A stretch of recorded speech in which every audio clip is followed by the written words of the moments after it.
বন্ধুরা দেখুন, আমরা সকালে ভিডিও করতে পারিনি, আজকে তাড়াহুড়ো লেগে গেছিলো, তা আমি এখন ভিডিও করছি। আজকে দেখুন আমি রান্না করেছি ইলিশ মাছের মাথা দিয়ে পুঁই শাক করেছি। আর এই যে দেখুন কাতলা মাছের ঝোল করেছি, কাতলা মাছের ঝোল করেছি আলু দিয়ে পটল দিয়ে।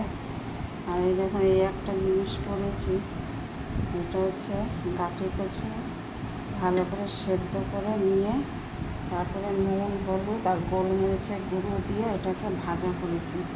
এটা খেতে খুব ভালো লাগে। আর মাছের তেল ছিল অনেকটাই, মাছের তেল দিয়ে যে বড়া করেছি।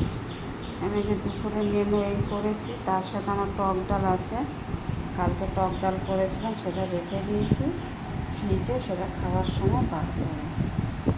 আজকে আমার দুপুরের মেনু হচ্ছে এই। দেখুন আমি এগুলোকে আবার দুপুরবেলা খাওয়ার সময় এগুলোকে আবার একটু গরম করে নেব, তাহলে খেতে খুব ভালো লাগবে।